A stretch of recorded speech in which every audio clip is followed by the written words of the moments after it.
The frigid wind was a razor, slicing through the threadbare layers of Maya's coat as it howled down the narrow alley.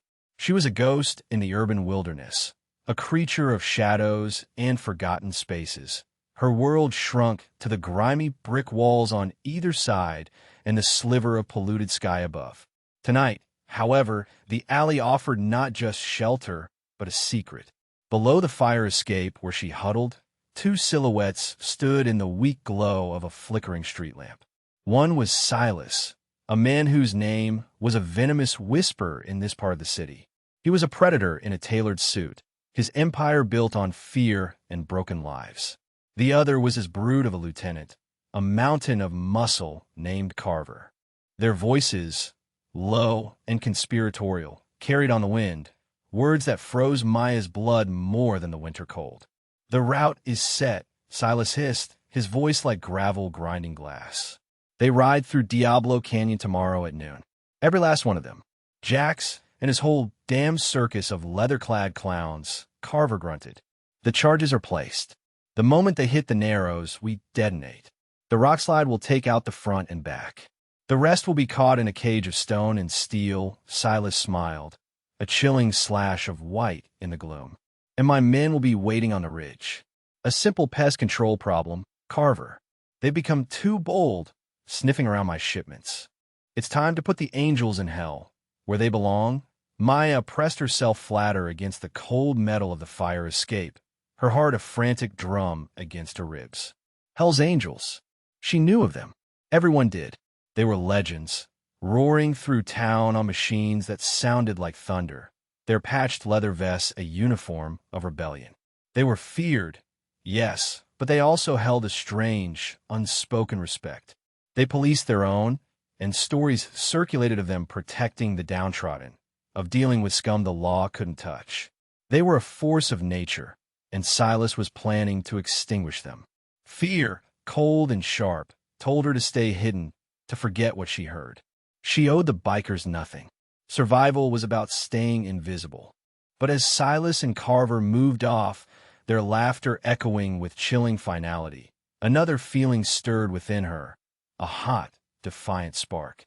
She had been a pawn in Silas's world for too long, forced to act as a lookout, a courier for unmarked packages, all for a few scraps to keep from starving. He owned this alley. He owned her fear, but he didn't own her soul. Not yet. A vision of roaring chrome and defiant faces flashed in her mind. They were dangerous, these bikers, but they weren't evil like Silas. A trap was ahead, and she was the only one who knew. In that moment, huddled in the freezing dark, the homeless girl who had nothing decided to risk it all. The decision was a fire in her veins, chasing away the chill. Getting out of the alley was the first hurdle.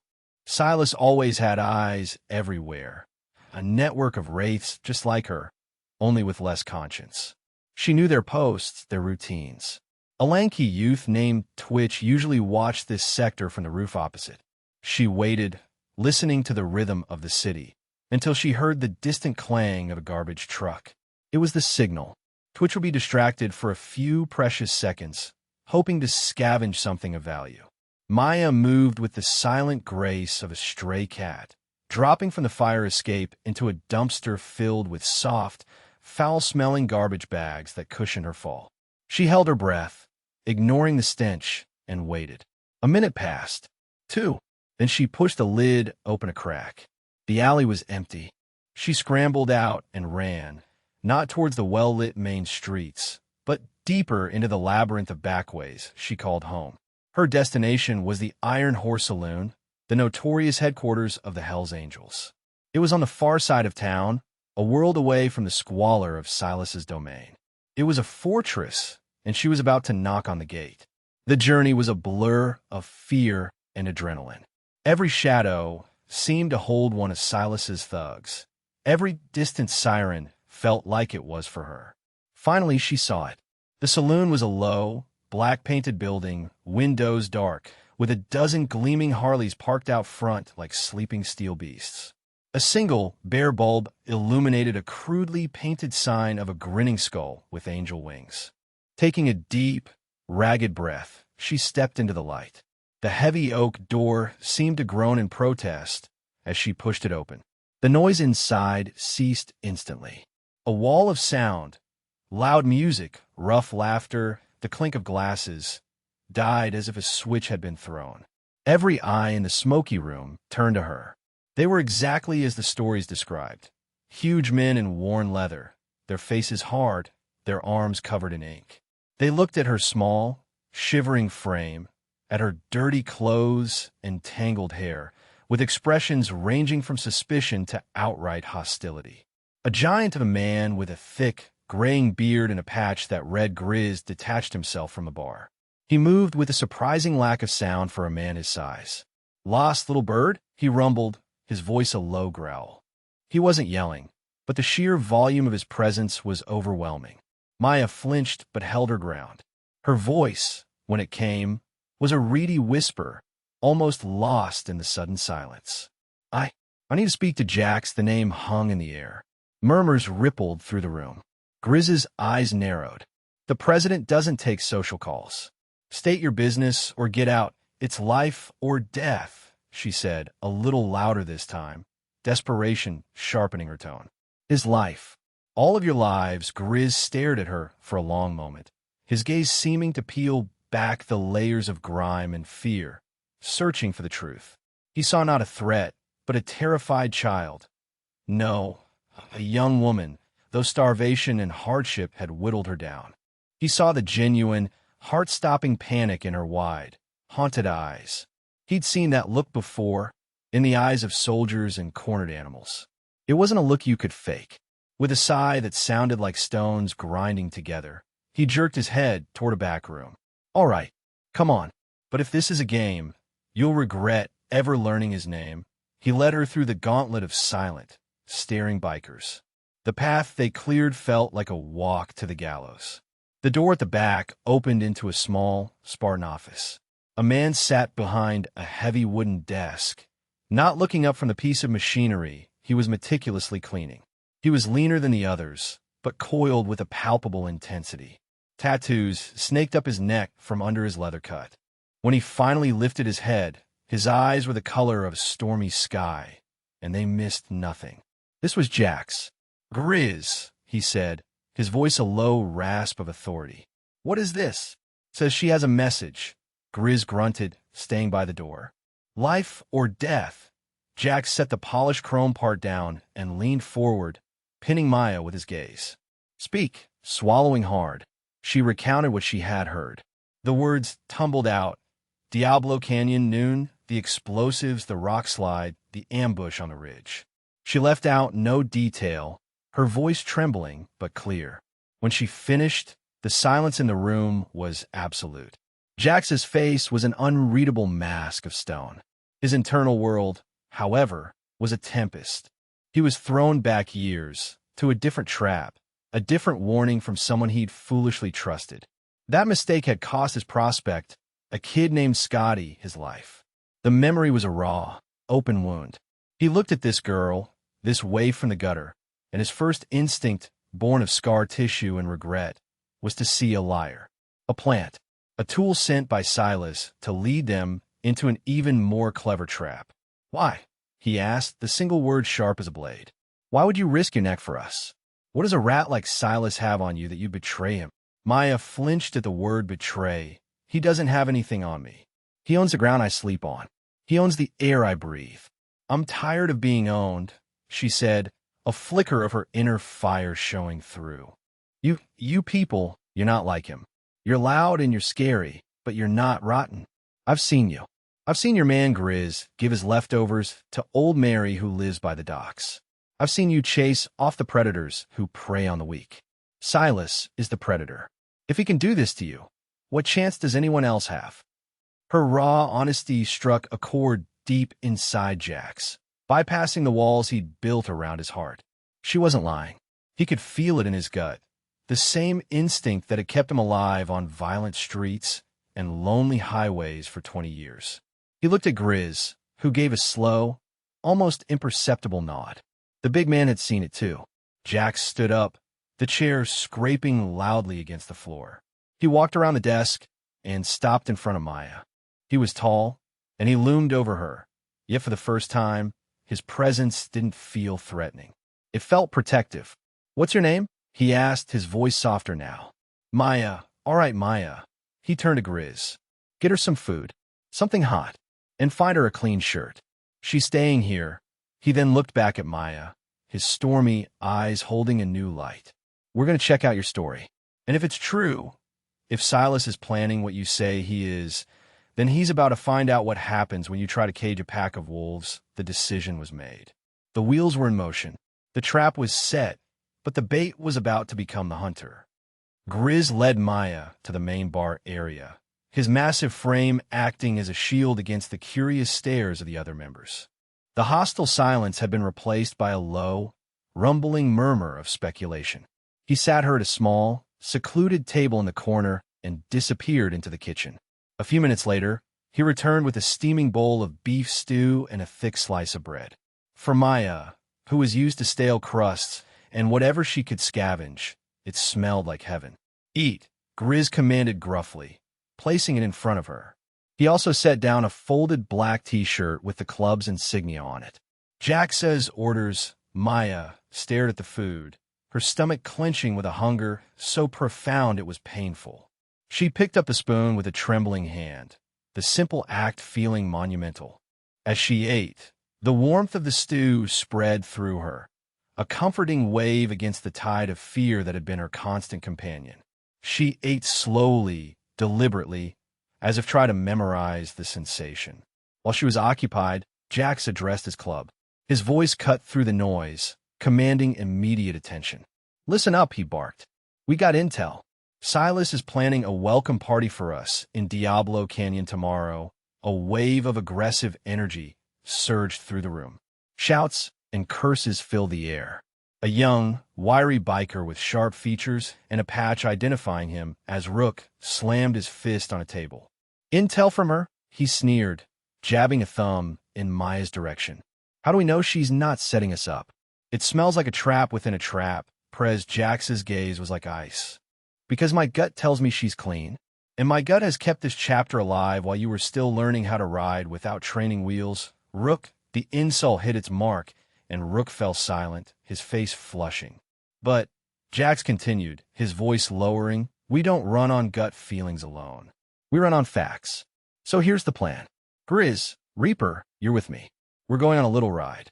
We're going to scout the canyon tonight. The rest of you, lock this place down. Nobody in or out. And you watch over the girl. If she's telling the truth, she just put her life on the line for us. We owe her." An hour later, 3 bikes peeled away from the saloon, their engines a-low, menacing growl that was quickly swallowed by the night.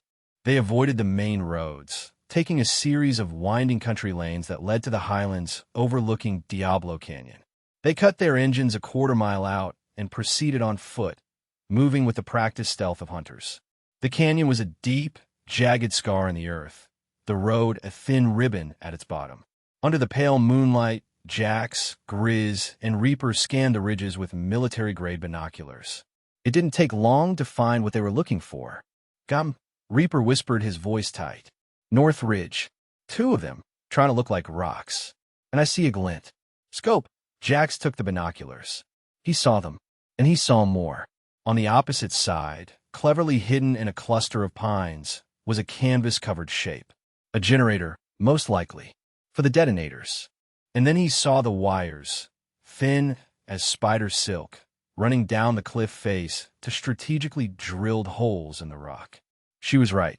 Grizz rumbled, a dangerous edge to his voice. "The bastard is really going to try and bury us." Jax lowered the binoculars, a cold, calculated fury settling over him. Silas wasn't just planning an ambush. He was planning a massacre. He felt a grim satisfaction. The doubt was gone, replaced by crystalline certainty. They returned to the clubhouse before dawn. Jax unrolled a topographical map on the bar, the surface sticky with spilled beer. The inner circle of the club gathered around. "Maya was right," Jax announced, his voice flat and hard. "The trap is real. They've mined the Narrows and have shooters on the ridge." He tapped the map. "This is their plan. They expect us to ride in here." He traced the road through the canyon. They'll trigger the slide here, blocking the exit. Another slide here, blocking the entrance. We're boxed in, and they pick us off from above. Rook, his earlier arrogance gone, looked grim. So we call off the ride?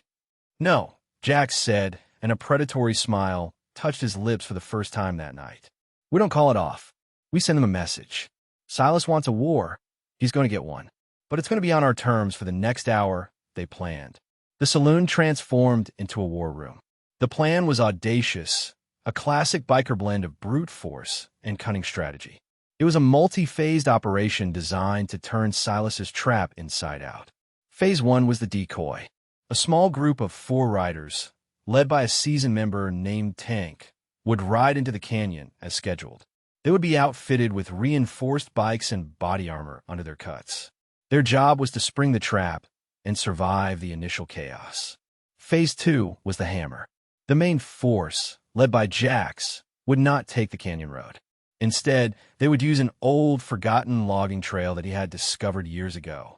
It was treacherous and barely passable, but it would bring them up onto the eastern ridge, behind Silas's primary sniper nest. They would be the counter-ambush. They'll be focused on the floor of the canyon, Jax explained, his finger tracing the hidden path on the map. They will never see us coming. We hit them hard and fast. We neutralize their shooters before they know what's happening. Grizz pointed to another spot on the map. What about Silas? He won't be on the ridge with his grunts. He'll be somewhere safe, watching the show, I know, Jax said, his eyes glinting. And I know where. There's an old fire warden's lookout tower about a mile south of the canyon. Gives a perfect view of the whole area. He'll be there, feeling safe and untouchable. Once the main fight is handled, that's my job. The plan was set. The roles were assigned. The quiet determination in the room was thicker than the cigarette smoke. They were no longer just a motorcycle club. They were an army preparing for battle. The fate of their brotherhood rested on their ability to execute the plan flawlessly, and on the courage of a homeless girl who had dared to speak up. Jax found Maya asleep in his office, curled up in the large leather armchair. She looked impossibly small and fragile, swallowed by the worn upholstery. Someone, probably Grizz's old lady, had placed a thick wool blanket over her. Her face, in the soft lamplight, was free from the tension and fear that had gripped it earlier. For a fleeting moment, she looked like a child.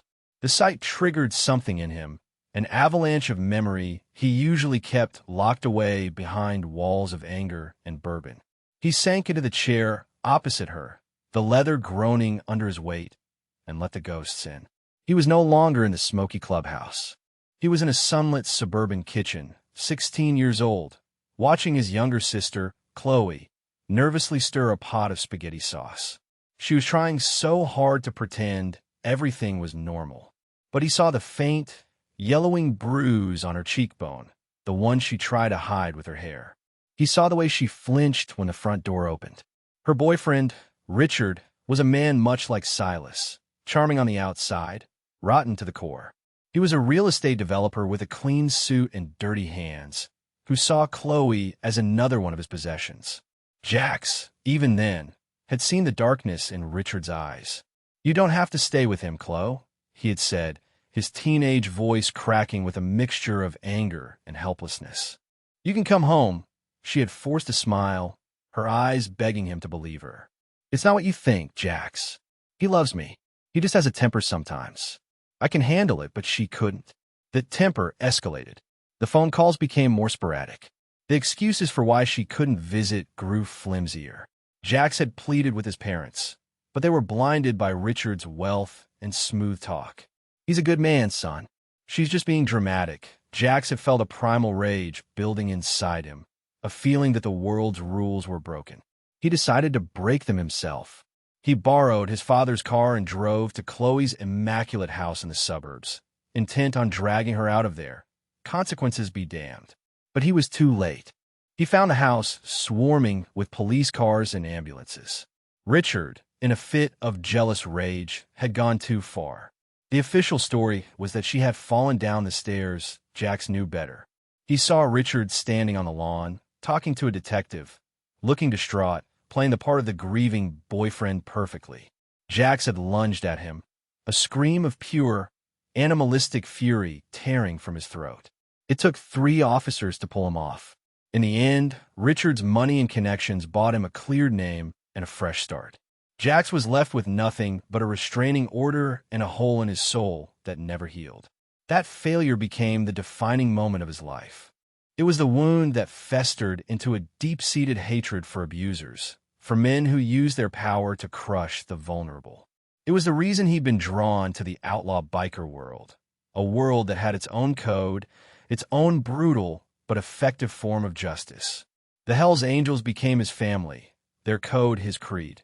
You protect your own, and you stand for those who can't stand for themselves. He looked across at Maya, her chest rising and falling in a steady, peaceful rhythm. She wasn't Chloe, but she was the same symbol, the innocent caught in the gears of a predator's machine, the person everyone else was willing to ignore. He had failed his sister because he had been a boy, powerless and alone. He was a boy no longer. He was the president of a motorcycle club, a king in a kingdom of leather and chrome, with an army of loyal brothers at his back. This time, he wouldn't be too late. This time, the monster wouldn't get away with it. The vow settled in his heart, cold and hard as steel. He would not just save his brothers from Silas's trap. He would dismantle Silas's entire world. For Chloe, for Maya, for every person who had ever been made to feel small and afraid. He reached out and gently tucked the blanket more securely around Maya's shoulders. She stirred, murmuring something in her sleep, but didn't wake. A strange sense of peace settled over Jax. The coming battle was no longer just about survival or territory. It was about redemption. The morning sun cast long shadows as 4 motorcycles thundered toward Diablo Canyon. Tank led the decoy group, his jaw set, his knuckles white on the handlebars. They were the bait, and they played their part perfectly, their engines echoing off the canyon walls, announcing their arrival. From his hidden vantage point in the old fire tower, Silas watched through a pair of powerful binoculars, a cruel smirk on his face. Everything was proceeding as planned. The fools were riding straight into his trap. Idiots, he muttered to Carver, who stood beside him. They really think they own this territory. Time for a lesson in humility. He keyed a small radio. Stand by, Alpha Team. They're entering the Narrows. On my signal, in the canyon, Tank and his men rode with a tense calm. They knew what was coming. They passed the point Maya had described, their eyes scanning the cliffs above. Suddenly, a deafening explosion ripped through the air. The road ahead vanished in a cloud of dust and falling rock as tons of stone cascaded down, blocking the path completely. A second explosion behind them sealed the trap. They were caged. Immediately, the sharp crack of rifle fire erupted from the ridge. Bullets pinged off the asphalt and sparked against their engine blocks. The decoys reacted instantly, years of training and instinct taking over. They kicked their bikes over, using the heavy machines as cover, and returned fire with their own sidearms, aiming not to kill, but to suppress, to keep the snipers' heads down. They were pinned, but they were alive. Signal, give it. Silas snarled into the radio. Finish them. But as his men on the ridge rose to get clearer shots, a new sound joined the cacophony. It wasn't the crack of rifles or the echo of the rock slide. It was a deeper, more terrifying sound. It was the sound of thunder, of a dozen V-twin engines roaring in unison, coming from a direction they never expected. It was coming from behind them. Jax and the main force burst from the cover of the logging trail onto the eastern ridge like a force of nature. They were a wave of black leather and gleaming chrome, a vision of retribution. The surprise was absolute. Silas's shooters, who had been focused on the men below, spun around in a panic, their faces masks of disbelief. The battle on the ridge was short, brutal, and decisive. Jax's men were not there to suppress. They were there to end the fight. They moved with a disciplined fury, a seamless unit of violence. Grizz, wielding a heavy chain, was a whirlwind of destruction, clearing a path through the terrified thugs. Rook, his earlier doubts burned away by the heat of battle, fought with a cold precision, proving his worth to the men beside him. He saw a flanker moving to get a bead on Grizz and took him down with 2 quick shots, earning a gruff nod from the giant. The chaos was a symphony of biker fury. Jax moved through it all with a chilling calm, his eyes scanning for the command structure. He disabled 2 men with non-lethal but bone-jarring efficiency, his mind already on the next phase. Down in the canyon, Tank and his men heard the shift in the battle.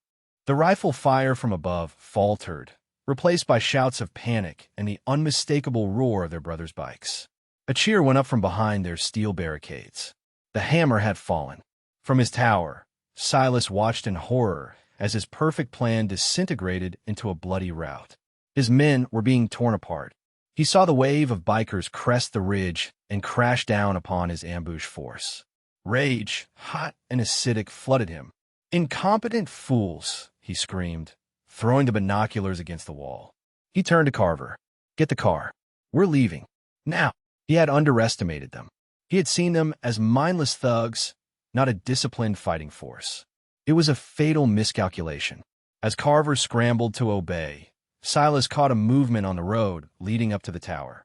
It was a single rider breaking away from the main group on the ridge, heading directly for him. The rider was lean, fast, and rode with a purpose that made Silas's blood run cold.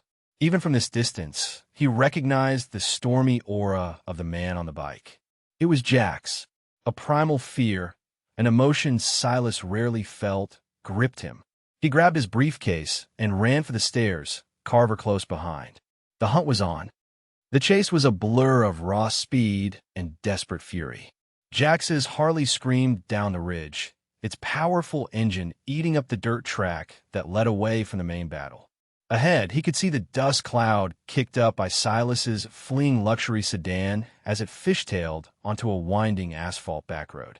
Jax leaned into the turn, his knee almost scraping the ground, the transition from dirt to pavement seamless. The wind roared past his ears, a primal symphony of vengeance. This was his element. He was a creature of the open road, and Silas was just a rat in a cage, no matter how expensive the steel. Silas, white-knuckled on the steering wheel, glanced at the rearview mirror. The single headlight was growing larger, a malevolent eye in the twilight. "Faster, you idiot!" he shrieked at Carver, who sat frozen in the passenger seat. "He's gaining on us." But the heavy sedan was no match for the agile power of the motorcycle on these twisting mountain roads. Jax flowed through the curves, a master of momentum and gravity, while the car lumbered and squealed in protest. He wasn't just chasing a man. He was chasing a ghost, the specter of Richard, the embodiment of every smug, untouchable villain who believed they were above consequences. Every twist of the throttle was a blow against that memory. Every inch he gained was a reclamation of the power he had lacked as a boy. Silas grew more desperate. He swerved erratically, trying to force Jax off the road, but the biker anticipated every move, sticking to him like a shadow. Carver, finally jolting into action, fumbled in the glove compartment and pulled out a handgun. He leaned out the window, the wind tearing at him, and fired wildly back at the pursuing motorcycle. The shots went wide, pathetic pops in the wind compared to the roar of Jax's engine. Jax didn't even flinch. He saw the muzzle flash, calculated the amateurish aim, and held his course. He was closing the gap. He drew alongside the passenger door, his face a mask of cold fury, his stormy eyes locking with Carver's terrified ones. For a split second, Carver saw not a man, but an avenging angel forged in fire and steel. He dropped the gun. Jax pulled back slightly, then surged forward, his front wheel slamming into the sedan's rear quarter panel. The impact was jarring. The car slewed sideways, tires screaming as Silas fought for control.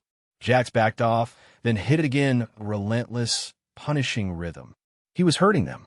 Up ahead, Jax saw what he was looking for, the turnoff to the old abandoned granite quarry. A dead end. With one final, perfectly timed impact, he sent the sedan spinning. Silas yanked the wheel, overcorrected, and the car plowed off the road, crashing through a chain-link fence and skidding to a halt in a cloud of dust and gravel, its front end crumpled against a massive block of granite. The chase was over. Jax rolled to a stop 50 feet away, the rumble of his Harley the only sound in the sudden, ringing silence. He swung his leg over, the bike settling on its kickstand with a metallic click. He walked slowly, deliberately, toward the wrecked car. The driver's side door was pushed open and Silas stumbled out, his expensive suit torn, a cut bleeding on his forehead. He looked wild-eyed and cornered. Carver was slumped in the passenger seat, conscious but dazed. Silas straightened his jacket, a pathetic attempt to regain some semblance of his lost authority. "You've made a mistake, biker," he spat, his voice trembling with a mixture of fear and rage. "You have no idea who I am, the people I know. You'll be rotting in a federal prison by next week." Jax kept walking, his boots crunching on the gravel, his expression unchanged. He stopped 10 feet from Silas. "You're wrong," Jax said, his voice a low, dangerous growl. "I know exactly who you are. You're a bully, a coward who preys on the weak because it makes you feel strong. You build your empire on the backs of people you've broken. People like the girl you had trapped in that alley." Silas's face went pale. "The girl? That little street rat. This is all because of her." The dismissive way he said it, the utter contempt for Maya, was the final spark on the powder keg of Jax's rage. "She has a name," Jax said, his voice dropping to a whisper that was more menacing than any shout. "And you're going to learn what happens when you mess with someone under our protection." In that moment, Silas finally understood. This wasn't about territory or shipments. This was personal. He saw the abyss in Jax's eyes and knew that money and connections meant nothing here. He had crossed a line he never even knew existed, and now the devil had come to collect. Silas, desperate and cornered, tried to regain control the only way he knew how, through bluster and threats. "Protection," he scoffed, a tremor of fear betraying his arrogant tone. "You're a common criminal, a thug on a motorcycle. You protect nothing. You destroy. I build things. I have lawyers, judges on my payroll. You touch me, and my world will crush your little gang of misfits." Jax didn't even blink. He took another slow step forward, the crunch of his boot on the gravel a final countdown. "Your world is built on sand, Silas. It's an illusion. Real power isn't about payrolls and threats. It's about loyalty. It's about a code. Something you wouldn't understand." He stopped, now just an arm's length from the trembling man. "You try to murder my brothers. You threatened a defenseless person who we've taken under our wing. Your world doesn't get to crush ours. Not today." With a movement too fast for Silas to track, Jax's hand shot out, not in a punch, but in a precise, powerful strike against Silas's wrist. There was a sickening crack, and the small, silver pistol Silas had been furtively pulling from his ankle holster clattered to the ground. Silas screamed, a high, thin sound of pain and shock, clutching his broken wrist. Jax kicked the pistol away into the darkness. "You were saying?" Jax asked, his voice dangerously calm. He grabbed the front of Silas's ruined suit, hauling him close. The stench of Silas's expensive cologne mixed with the sour smell of his fear. "Here's how this ends," Jax growled, his face inches from Silas's. "Your men on the ridge are taken care of. Some are going to need a doctor. Some are going to need a long time to think about their life choices. Your little ambush is now a crime scene. A crime scene where we found evidence of your other businesses. The drugs you were running, the ones you were so worried about us sniffing around. Funny thing about rock slides, they uncover things that are meant to stay buried." Silas's eyes widened in horror. You planted. We didn't have to plant anything." Jax cut him off. "You got sloppy. You used the same staging area for your ambush as you did for a recent shipment drop. My men are very good at finding things. Right now, an anonymous tip is being made to the state police, complete with GPS coordinates and photographic evidence of a significant drug cache found at the site of an apparent internal gang dispute. By the time they get here, you and Carver will be the only ones left. The survivors of a deal gone bad." He shoved Silas back. The man stumbled and fell, landing hard on the gravel, cradling his broken wrist and looking up at Jax with pure, unadulterated terror. The mask of the powerful crime boss had been shattered, revealing the pathetic coward beneath. Jax looked down at him, not with satisfaction, but with a cold, weary finality. This wasn't about enjoyment. It was about balance. It was about justice. The roar of approaching engines filled the air. The rest of the club, having subdued the last of Silas's men, was arriving. Grizz was in the lead, his Harley rumbling to a stop beside Jax's. He looked at the wrecked car, at the whimpering Silas on the ground, and then at Jax. A slow grin spread across his face. "Looks like you took out the trash, Prez, just finishing the job," Jax said, his voice losing its hard edge. He turned his back on Silas, the ultimate sign of dismissal. The fight was over. He walked back to his bike, the weight of the past few hours and the past 16 years finally beginning to lift. They wouldn't kill Silas. That wasn't their way. His punishment would be far more complete. They would leave him for the authorities he thought he owned, stripped of his power, his reputation, and his freedom.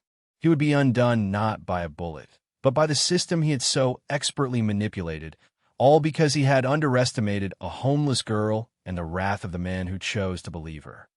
The Iron Horse Saloon was a strange mix of celebration and solemnity. The adrenaline of the fight was wearing off, leaving behind the dull ache of bruised knuckles and a lingering metallic taste of fear. A few of the brothers were being patched up by the club's de facto medic, a tough-as-nails woman named Sadie, Grizz's wife. The injuries were minor. Cuts, scrapes, a dislocated shoulder for one of the decoys, a testament to the flawless execution of their plan. The victory was real, but the cost of violence always left a mark. In the middle of it all, Maya was an island of stillness. She sat at the same corner table, a fresh cup of hot tea steaming in her hands. She had been awake when the first bikes returned, the sound of their engines a roar of triumph that had made her heart leap into her throat. She saw them come in, bruised and grim-faced, but alive. All of them. The relief that washed over her was so immense it left her weak. Rook, his face smudged with dirt and a fresh cut on his cheek, approached her table. He stood there awkwardly for a moment, shifting his weight. He had been her biggest doubter, the most vocal in his suspicion. "Hey," he said, his voice uncharacteristically subdued. Maya looked up at him, her large eyes wary. I wanted to say I was wrong," he mumbled, looking at the floor. "About you. You saved us. All of us. What you did to Guts. Real Guts." He finally met her gaze. "I'm sorry," Maya offered a small, shy smile. "I'm just glad you're all okay." Rook nodded, a weight clearly lifted from his shoulders. He reached into his cut and pulled out a small, folded piece of cloth. It was a club bandana. He placed it on the table in front of her. "This is, for me. Just." "Thanks." He turned and walked away before she could respond, rejoining his brothers at the bar. Later, after the initial chaos had subsided, Jax came to her.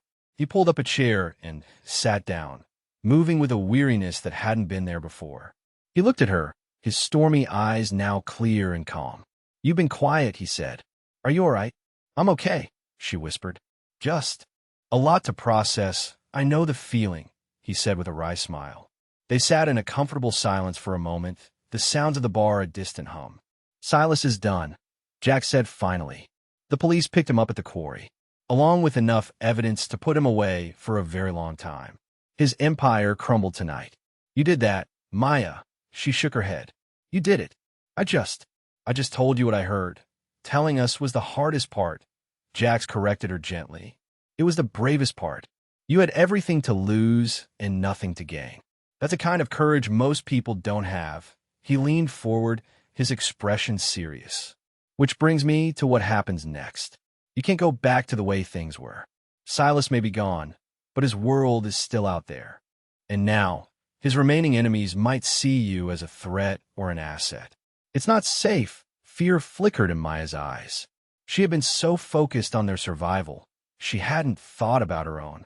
"Where will I go?" "Anywhere you want." Jack said. "The club. We have resources, connections in other towns. We can get you set up somewhere new. A clean start. A bus ticket, a deposit for an apartment, help finding a job. A chance to just be a normal person, with no one owning the ground you sleep on." He was offering her a future. A real one. Tears welled in her eyes. Tears not of fear or sadness, of overwhelming gratitude. For the first time in years, someone was seeing her not as a problem to be ignored or a tool to be used, but as a person worth helping. "Why?" she asked, her voice thick with emotion. "Why would you do all this for me?" Jax looked away for a moment, toward the laughing, boisterous men at the bar. His brothers. His family. He thought of Chloe, of the promise he had made to her memory. "Because that's what we do," he said, his voice rough with an emotion he rarely showed. "We protect our own. And tonight, Maya, you became one of our own." He stood up and reached into his own leather cut. He unpinned a small, silver angel wing, a pin worn only by full members. He pressed it into her hand and closed her fingers around it. "You ever need anything at all, you show that to one of us. Doesn't matter where you are. We'll come." In the heart of the Hells Angels clubhouse, surrounded by hardened men who live by a code of violence and loyalty, the homeless girl who had saved them all finally found a home. 6 months passed. The brutal winter gave way to a warm, hopeful spring. In a small, sun-drenched town hundreds of miles away, a young woman named Maya wiped down the counter of a bustling roadside diner. Her hair was clean and tied back, her cheeks had filled out, and her eyes, once haunted and wide with fear, were now bright and full of life. She laughed easily with the customers, her movements confident and sure. She had an apartment above the diner, small but clean and entirely her own. She was saving money, thinking about taking a class at the local community college. She was no longer a ghost. She was a person building a life one day at a time. Tucked away in a drawer in her room, next to a worn black t-shirt, was a small, silver angel wing pin. She never had to use it, but knowing there was an anchor, a constant reminder that she was not alone. One afternoon, a postcard arrived for her at the diner. The picture on the front was a garish cartoon of a bulldog riding a motorcycle. There was no return address. On the back, in a rough, blocky script, was a simple message. "Heard you're doing good, kid. Keep your chin up." Below the words was a crude but recognizable drawing of a grinning skull with angel wings. Maya smiled, a genuine, heartwarming smile, and tucked the postcard into her apron pocket. It was a message from another world, a world of leather and thunder she had briefly touched, a world that had, against all odds, saved her. Back at the Iron Horse Saloon, life had returned to its usual rhythm of roaring engines, late-night poker games, and the unbreakable bonds of brotherhood. Silas was a memory, his name now a cautionary tale for any who would challenge the club. His conviction on multiple federal charges had been a quiet victory, solidifying the Angels' reputation as a force not to be trifled with. Jax stood in his office, cleaning the same chrome motorcycle part he had been holding the night Maya had walked in. The setting sun cast a golden glow through the window, glinting off a small, framed photograph on his desk. It was a picture of a smiling teenage girl with bright, hopeful eyes. Chloe. He picked up the photo, his thumb gently brushing across her face. The ache in his heart, the one that had been a constant companion for 16 years, was still there. It would always be there, but it was different now. It was softer, less raw. It was a memory, not a gaping wound. Saving Maya hadn't brought his sister back. It hadn't erased his failure, but it had offered a measure of peace, a sense of balance restored. He had finally been able to stand for someone the way he hadn't been able to stand for Chloe. He had answered the ghost. He put the photo down and looked out the window at his men, who were gathering in the yard, their bikes gleaming in the twilight. They were rough, they were loud, they were outlaws. But they were his brothers, and they had a code that said you don't let the wolves win, a code that said you protect the innocent. He had found his redemption not in a church or a court of law, but on the open road, in the loyalty of his club, and in the courageous act of one young woman who reminded them all what they truly stood for. He grabbed his leather cut, shrugging it on. It felt lighter than it had in years.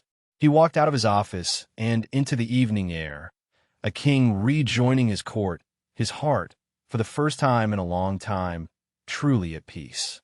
The rumble of engines began to rise, a familiar chorus of freedom and defiance, ready for whatever the next ride might bring. They say heroes don't always wear capes. Sometimes they wear leather. Sometimes they ride machines of thunder and live by a code the rest of the world has forgotten. They are the outcasts, the rebels, the ones you're taught to fear. But in the darkest alleys, where the forgotten and the broken hide from monsters in tailored suits, sometimes the most fearsome presence is the only one you can trust. Maya was a ghost, invisible to a world that didn't want to see her. But a group of men who lived on the fringe saw her. They listened when no one else would. And in doing so, they not only saved their own lives, but they gave her a new one. Her story is a testament to the fact that courage isn't about the absence of fear. It's about acting in spite of it. And heroism can be found in the most unlikely of places, in a warning whispered from the shadows, in a bowl of hot stew given to a stranger, in the unwavering loyalty of a brotherhood that protects its own. This world is full of people like Maya, trapped in circumstances they didn't choose, their voices silenced by fear. And it is full of predators like Silas, who thrive in that silence. But it is also full of unlikely saviors, people who are willing to stand up and say no more, look around you. Listen to the whispers. Sometimes, the person who needs a hero most is the one you'd least expect, and sometimes, the hero is the one everyone else has already written off. The story of Maya and the Hell's Angels is a reminder that one small act of courage can topple an empire, and that the strongest families are the ones we choose.